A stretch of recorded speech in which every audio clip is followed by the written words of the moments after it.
Alors le chien a toujours accompagné l'homme dans son activité. Ça a été un chien de chasse, un chien de guerre, et c'est vrai que plus on avançait dans les siècles, plus on lui a trouvé une utilité, on va dire, autre que guerrière et de chasse.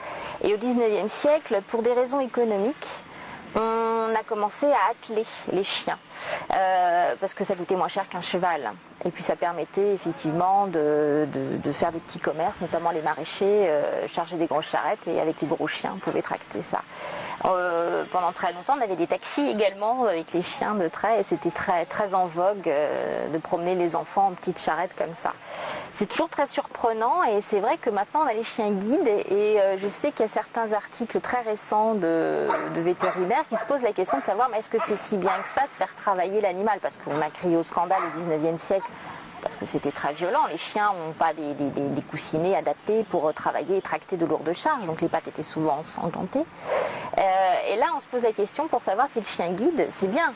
C'est très bien de faire travailler les chiens. En plus, ils retrouvent finalement leur fonction d'aide aux hommes, mais quelque part, on les empêche de jouer, de rire. Enfin, pas de rire, mais d'être heureux d'aller vers d'autres chiens. Et du coup, on se demande si c'est légitime à nouveau de faire travailler les chiens. Et c'est vrai que la fonction du chien auprès de l'homme a été toujours un aide très sûr, et ça depuis, on va dire, la nuit des temps. Mais bon, pas toujours exploité dans de bonnes conditions parce que c'était pour des raisons économiques.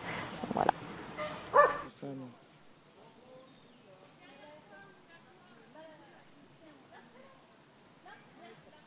Les penseurs grecs étaient très, on va dire, clivés dans l'approche de l'animal. Certains, effectivement, estimaient que ce n'était que des choses sans raison, sans sensibilité, et donc on en faisait très peu cas.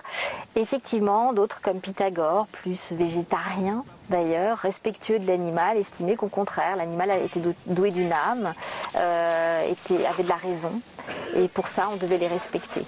Et quelque part, cette dichotomie, cette manière de penser un peu clivée entre ceux qui sont protecteurs des animaux et ceux qui ne l'étaient pas, ça a été tranché malheureusement d'un mauvais sens au XVIIe siècle, puisqu'on redécouvre déjà les penseurs grecs. Alors un petit peu avant d'ailleurs au XVIe avec Montaigne, qui adorait les animaux, qui était en admiration devant les chiens, notamment les chiens guides d'aveugles déjà à l'époque.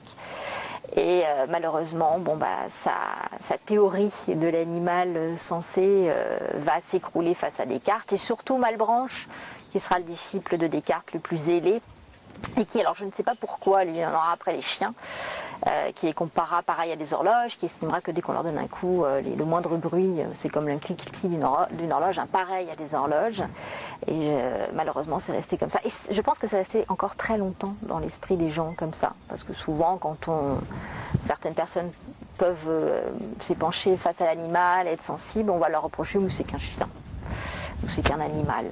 Et ça, c'est resté pendant très très longtemps. Alors qu'effectivement, sous l'Antiquité, les penseurs étaient déjà un peu clivés, certains étaient beaucoup plus protecteurs et respectueux en général de l'environnement, pas que de l'animal, mais également des plantes. Enfin, c'était tout un environnement, presque des écologistes, je serais tentée de dire, avant l'heure.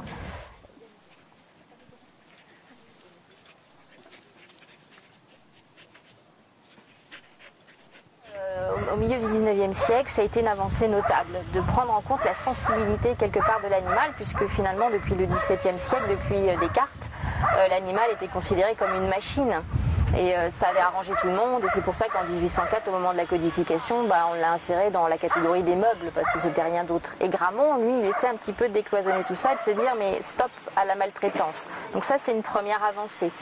Et ça s'est poursuivi, mais avec toujours des difficultés de se dire, mais est-ce qu'on a le droit finalement d'intervenir dans la vie privée des gens, parce que quelque part d'interdire aux individus de maltraiter leurs animaux, ça les regarde pas, ça regarde pas la loi.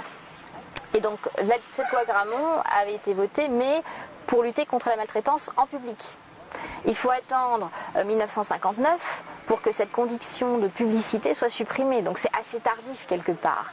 Et aujourd'hui, si on suit un petit peu l'actualité, on a un amendement qui est passé. Maigre consolation, on va dire, c'est pour calmer un peu les opinions des uns et la volonté en tout cas de faire bouger les choses. Je dirais même que c'est un os à ronger.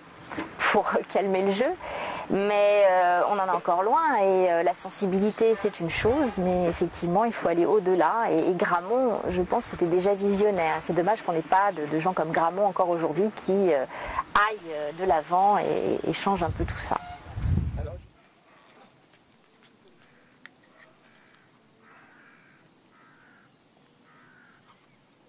Alors c'est vrai que lors de la rédaction de ce livre, j'ai été confrontée à pas mal de scènes assez violentes, notamment pour le 19e siècle, et certaines nouvelles de Maupassant qui étaient très prompts à croquer finalement ses contemporains et les travers de ses contemporains. Et dans Une vie, effectivement, il décrit l'abbé Tolbiac, janséniste, qui ne supporte pas les animaux et qui ne supporte pas surtout que les enfants s'extasient devant cette chienne qui met bas et qui les écrase. Ça a été assez violent à écrire, je vous le cache pas. Mais je me suis dit que pour comprendre notre comportement d'humain vis-à-vis du chien, je ne devais pas passer sous silence ce qui a été écrit au 19e siècle et ce qui était lu d'ailleurs dans la presse en guise de feuilleton. Donc les gens au 19e lisaient assez facilement. Nous, on les a perdus de vue. On a oublié quelque part ces scènes de violence. Et moi, je me suis dit, je les laisse parler. Et c'est ce que j'ai préféré faire. Enfin, montrer finalement ce que nous, humains, on était capables de faire vis-à-vis de notre meilleur ami, finalement, depuis des millénaires, qui est le chien.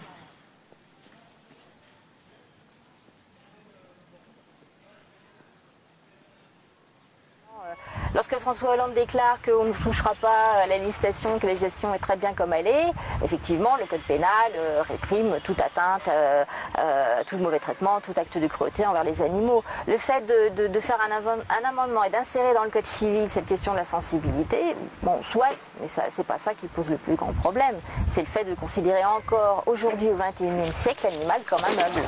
Sont meubles par leur nature les animaux. C'est quand même assez aberrant. Alors évidemment, on a tous les défenseurs du code civil, de cette summa divisio comme on dit en droit, composement en droit, où on distingue le monde entre les biens et les personnes, mais rien n'empêche aujourd'hui de distinguer une troisième catégorie, avoir la catégorie des animaux, ça ne changera strictement rien. Alors vis-à-vis du monde agricole et des agriculteurs, c'est vrai qu'on a peur, que finalement le mode d'élevage change. Et quelque part, bon, ça c'est aussi peut-être à changer, d'élever des animaux en batterie et puis les maltraiter, bon, bah, ça aussi c'est à prendre aussi en compte.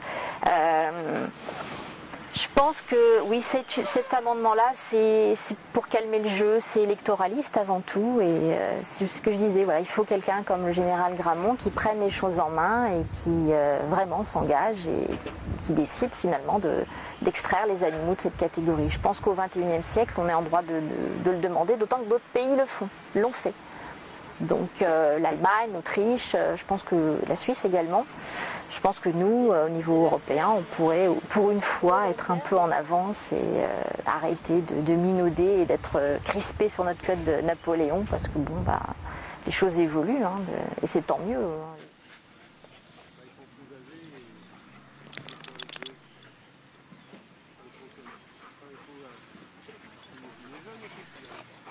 Quand on pense que le code de Napoléon avait été diffusé partout en Europe, je pense qu'on aurait pu au moins diffuser un modèle, celui-là, le bon, de bien traiter, de mieux considérer les animaux. Et ça, c'est quelque chose que finalement on ne fait plus, d'être l'exemple au niveau des lois. On a été l'exemple au niveau des droits de l'homme, on a été l'exemple au niveau de la codification, et puis maintenant on n'est plus l'exemple de rien du tout, je trouve. Et il aurait été bon, quelque part, d'aller de l'avant là. Mais sans volonté réelle des hommes politiques, et il ne se passera rien. Je pense qu'il faut qu'à un moment donné, on arrête de penser que de s'intéresser à la cause animale, c'est mineur. Parce qu'à ce moment-là, il y a toujours évidemment plus important à régler. Je pense vraiment, oui, sortir de cette idée que ce soit une cause électoraliste, c'est de se battre vraiment et de changer les choses. Mais vraiment, non, je reste malheureusement peu optimiste là-dessus et j'ai bien peur qu'au regard du contexte, le contexte social, le contexte économique, on dira toujours qu'il y a toujours plus important comme loi à prendre, et quelqu'un qui prendrait une telle disposition bah, se ferait montrer du doigt.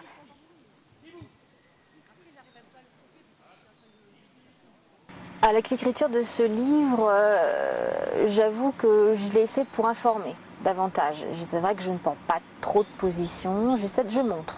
Je montre ce qu'il en est, je montre les positions depuis l'Antiquité jusqu'à nos jours. Je laisse un peu un espoir parce que quelque part, je conclus en disant que l'histoire du chien, elle est encore à faire et qu'il y a encore plein de choses à raconter. Mais j'expose les choses. J'avais envie de montrer ce qu'on a tué pendant très longtemps, ce qu'on avait oublié pendant très longtemps. Et si ça pouvait aider en tout cas à faire parler, à faire évoluer, ça serait bien. Mais bon, c'est un grand rêve et ce serait un peu prétentieux de ma part de vouloir absolument être le fer de lance de cette réforme-là.